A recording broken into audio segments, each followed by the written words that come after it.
how much of a culture shock was it for you? So you mentioned coming a couple days prior to Halloween, and then obviously coming from Korea when you were 8 to Michigan, of all places.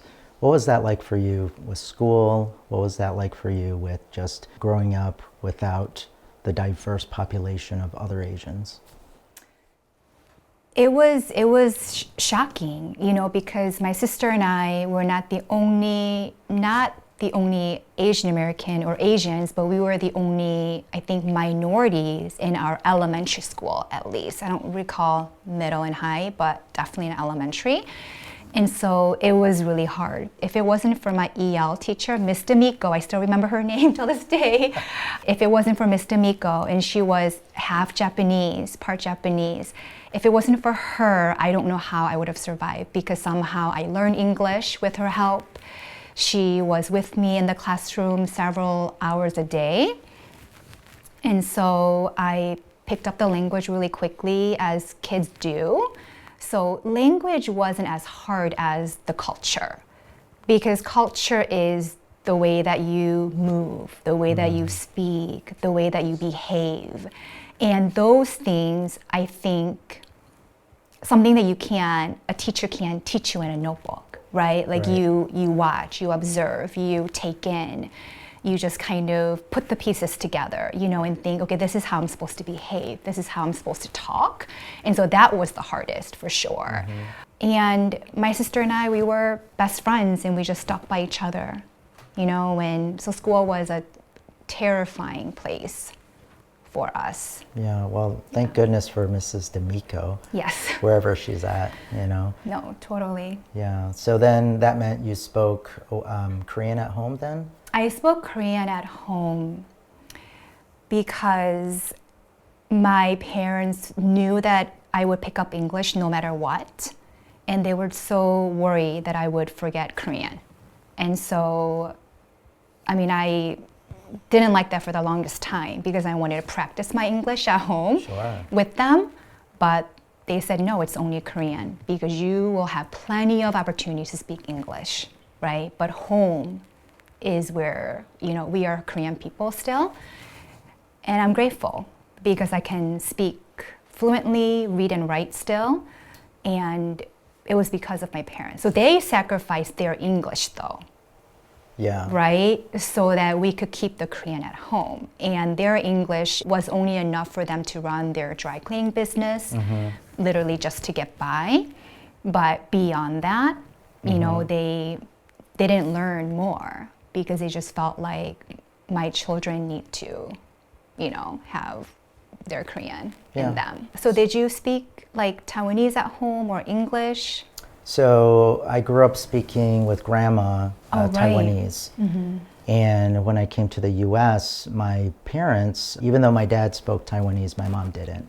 So ended up losing Taiwanese dialect, which I'm really sad about. But we spoke Mandarin Chinese at home, and then at school spoke English. And honestly, because I was so young, I don't remember if there was someone like a Mrs. D'Amico in my life, but somehow... Oh, you don't remember going to EL school? Okay. Yeah, somehow I learned English. What were the years you were in Oklahoma? Oklahoma was 1985 to 1988. Okay. Well, those are primitive years, like 5 years old to 8 years old? Yeah. Right? Yeah. Wow. And so how was school for you in those years? Honestly, elementary school, do you remember? I don't remember. All I remember is this. So my parents were, when they came over, they didn't bring very much money over. Their parents didn't have very much money either. So they came with suitcases and then maybe a few $100s, and that was it. And so I just remember staying in these kind of like Section 8 homes where it's subsidized, and basically the closest grocery store was the gas station around the corner. Other than that, just remember a lot of other families around that were international families. So families from India or Korea or Japan. It's interesting when you say that, where you guys were living in Oklahoma, that the section of homes that there were lots of international, primarily maybe international families, and possibly there for the parents to study. And you were kind of exposed to various cultures and languages even. How did that make you feel as Asian? Although I don't know if you had those thoughts, right, at that age, but do you remember feeling like, oh, there are all different cultures here. This is a little bit different than where we were. Do you remember feeling, I don't know, some sort of like solace, with people that you were living near, or still felt different? I think one of the things that was really impactful for me was food.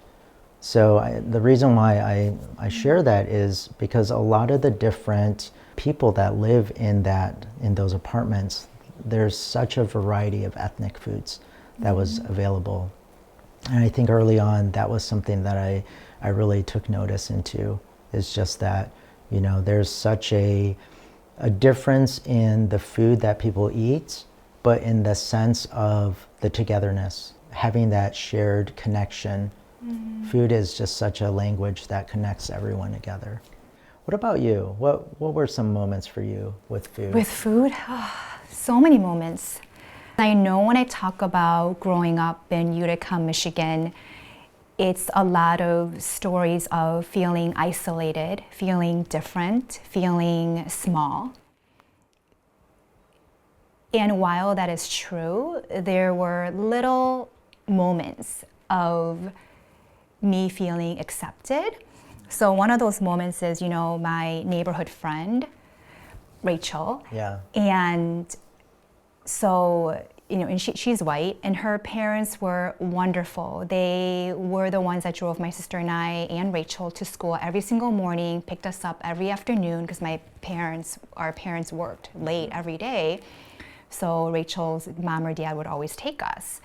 On the weekends, we would go each other's homes, because my parents would work on Saturdays as well. And I remember as a teenager, we would watch Beverly Hills 90210, sitting down, and we were eating ramyeon, but not like a soup noodle, but back in the day, it was a really cool thing to eat raw ramyeon. Like, you crush it up, and then you sprinkle the seasoning on it, and you eat it like a snack.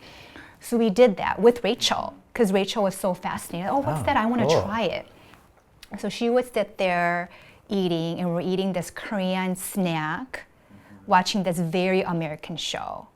And I remember feeling like, maybe I can be both, right? Maybe I don't have to just be American. Maybe I can also be Korean. And to share that with my friend who's not Korean or Asian was very powerful. And that actually got her into eating ramyeon, like real ramyeon. And so that is a memory that I hold, that I don't want to forget, because yes, it was hard living in Utica and have everyone mispronounce my name and all of that stuff. But there were also those small good moments too. You can find more at onedetroitpbs.org, or subscribe to our social media channels and sign up for our One Detroit newsletter.